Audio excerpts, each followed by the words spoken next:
Hello friends, कैसे हैं आप लोग। तो आज मैं आपके लिए जो वीडियो लेके आई हूँ वो सबका फेवरेट स्नैक्स है, जो कि है पिज़्ज़ा। पिज़्ज़ा के हम बेस बनाना सीखेंगे इस वीडियो में, कैसे यीस्ट को एक्टिवेट करते हैं प्रॉपरली और कैसे डो लगाना है इसका, और किस तरह से आप बेस बनाएंगे। तो आपके जो बेस हैं, अगर आप उसको स्टोर करके महीने 2 महीने तक भी रख सकते हो, और किस तरीके से हमने उसकी स्टोरेज करनी है ताकि वो एकदम सॉफ्ट एंड स्पॉन्जी रहे और बिल्कुल भी वो खराब ना हो, ताकि आप एक बार बना के रख लो और बाद में भी आप बहुत ही आसानी से उसको यूज़ कर पाओ। तो ये सारी चीज़ें मैं आपको इसमें बताने वाली हूँ इस वीडियो में, तो वीडियो को एंड तक ज़रूर देखना। और तो चलिए जल्दी से स्टार्ट करते हैं इस वीडियो को। तो सबसे पहले, और यहाँ पे मैंने एक कटोरी ली है, उसमें मैंने 1 चम्मच यीस्ट डाला है। ये जो है ये इंस्टेंट ड्राई यीस्ट है, और उसमें डालें आधा चम्मच चीनी, और 3 से 4 चम्मच हमने इसमें डालने हैं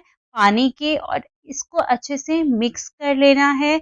बहुत ही अच्छे से मिक्स करना है जब तक कि ये एकदम कुछ इस तरीके का ना हो जाए, एकदम घुल जाएगा ये।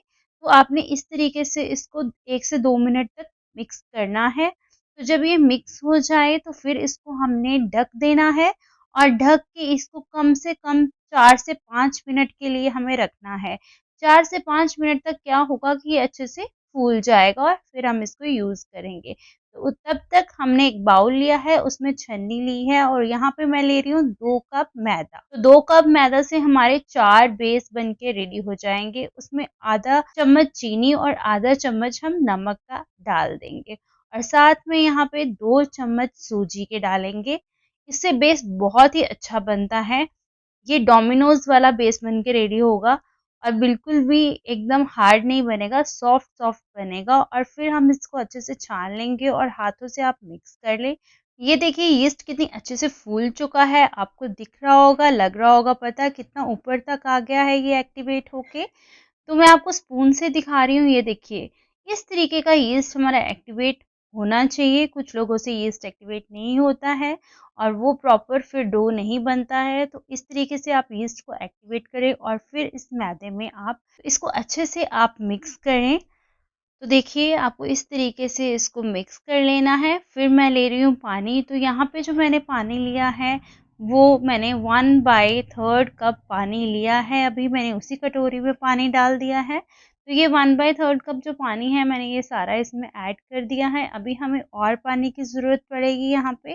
तो यहाँ पे मैंने ना 1 कप पानी और ले लिया है। अभी मैं यहाँ पे थोड़ा-थोड़ा करके पानी डालूँगी, तो आपको भी पानी थोड़ा-थोड़ा करके डालना है, और हमें ना तो ज़्यादा हार्ड डो बनाना है और ना ही ज़्यादा सॉफ्ट डो बनाना है। हमें एक मीडियम कंसिस्टेंसी का डो चाहिए, तो आपको पानी का ख़ास ध्यान रखना है, थोड़ा-थोड़ा करके ही पानी ऐड करना है। तो यहाँ पे जैसे मैं आप देख सकते हैं कि मैं यहाँ पे थोड़ा-थोड़ा पानी ऐड कर रही हूँ, और ये देखिए कुछ इस तरीके का ये डो बन रहा है हमारा।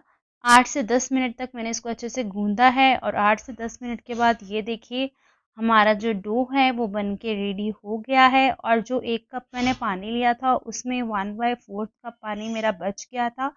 तो मतलब जो है 3/4 कप पानी और 1/4 कप पानी जो मैंने पहले यूज़ किया था, तो टोटल 1 कप पानी हमारा यहाँ पे लग गया है इतने मैदा के लिए। तो अब मैंने इस पे ऑयल लगा के इसको ढक के रख दिया है। हमें कम से कम इसको 2 घंटे के लिए ढक के रखना है, ताकि ये अच्छे से फूल जाए। तो 2 घंटे के बाद जब मैंने इसको देखा, तो देखिए बहुत ही अच्छे से फूल चुका था, ये डबल हो गया था अपनी क्वांटिटी से। तो देखिए कितने अच्छे से ये फूला है। अब आपको हाथों में मैदा लगाना है और इसको इस तरीके से प्रेस करना है, और फिर इसको थोड़ा-सा हमने हाथों से मसलना है, और बस कुछ इस तरीके से हमें इसको मसल लेना है। और फिर एक बोर्ड पे आप मैदा डस्ट कर लें और एक लोई सी बना लें इसकी, और इसको हम रोल कर देंगे। तो रोल करना है हमें इसे, और इसको हमने 4 पार्ट्स में डिवाइड करना है, मतलब 4 बेस इसके हमारे बन के रेडी होंगे। तो देखिए मैं इस तरीके से नाइफ से इसको कट कर रही हूँ, ताकि ये इक्वल साइज़ के बने।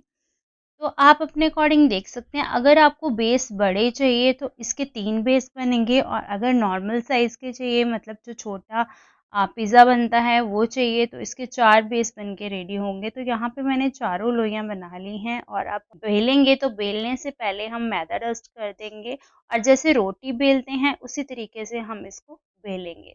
तो देखिए यहाँ किस तरीके से मैं इसको बेल रही हूँ और मैं आपको अभी बताऊँगी कि हमें इसकी कितनी थिकनेस चाहिए। ना तो ये हमें पतला चाहिए, ना ही हमें ज़्यादा मोटा चाहिए, बट हमें ये रोटी से तो मोटा चाहिए। तो इसकी जो थिकनेस है आपको कम से कम 1 से 1.5 सेंटीमीटर तो चाहिए ही होगी।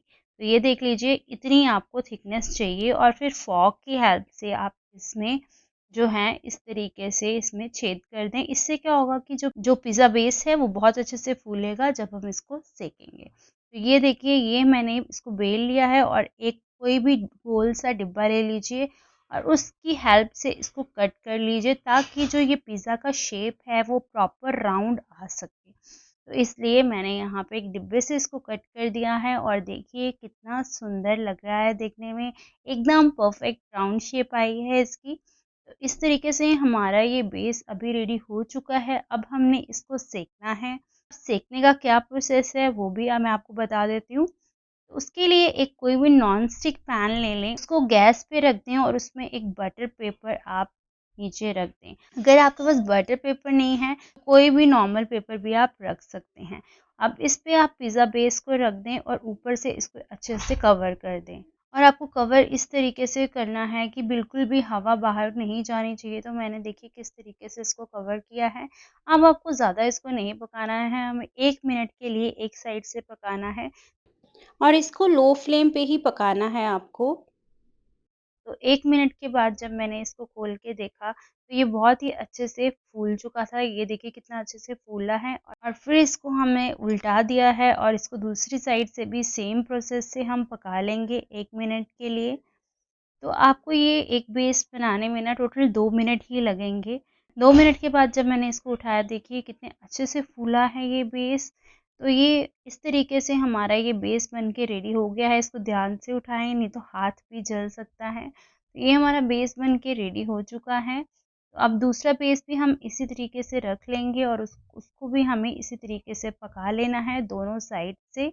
इस तरीके से आपको ये बेस पकाना है और ध्यान रखें आपका हाथ ना जले, इस तरीके से आप इसको उठाएँ। तो देखिए ये मेरा सेकंड बेस भी बन के रेडी हो गया है। ये एकदम अच्छे से फ्लफ़ी सा बन चुका है। आप देख सकते हैं कितने ही फूले-फूले ये बेस बन के रेडी हुए हैं और इसको आप ना स्टोर करके भी रख सकते हो। एक ही बार में आपको ज़्यादा बेस बना के रखने हैं और उसको फिर फ्रिज में कैसे स्टोर करना है और बाद में उसको कैसे यूज़ करना है वो भी मैं आपको बताऊँगी। तो ये देखिए ये जो हमारे 4 बेस बन के रेडी हुए हैं और ये देखिए कितने सॉफ्ट बने हैं, कितने फूले-फूले से बने हैं ये। अब मैं आपको बताने वाली हूँ कि ये कैसे हमें इसको स्टोर करना है। यहाँ पे आपको क्लिंग रैप लेना है या फिर कोई भी पन्नी ले लें जो ज़िपर वाली पन्नी होती है, वो ले लें, जो एयर टाइट पन्नी होती है ना वो ले लें या फिर ऐसे क्लिंग रैप ले लें और इसमें आप अच्छे से इसको रैप कर दें ताकि जब हम इसको फ्रिज में रखें तो इसमें हवा ना जाए। हवा जाने से क्या होगा ना ये हार्ड हो जाएगा और आपका पिज़्ज़ा एकदम हार्ड बनेगा। तो इस तरीके से कवर कर दें और फिर इसको आप फ्रिज में रखें जितने भी दिनों के लिए आपको रखना है मैक्सिमम 1 मंथ के लिए आप इसको स्टोर कर सकते हो। फिर आप इसको यूज़ करें और फिर इसका आप पिज़्ज़ा बना सकते हैं। देखिए मैंने इससे तंदूरी पनीर का पिज़्ज़ा बनाया था और एक मैंने कॉर्न पिज़्ज़ा बनाया था। बहुत ही यम्मी बना था एकदम सुपर सॉफ्ट बना था। तो आप भी ये रेसिपी ट्राई करें और मुझे बताएं आपको ये रेसिपी कैसी लगी और आप यकीन मानिए ये बहुत ही अच्छा पिज़्ज़ा बेस बनता है, एक बार ज़रूर ट्राई करें। तो चलिए मिलते हैं नेक्स्ट वीडियो में नेक्स्ट रेसिपी के साथ।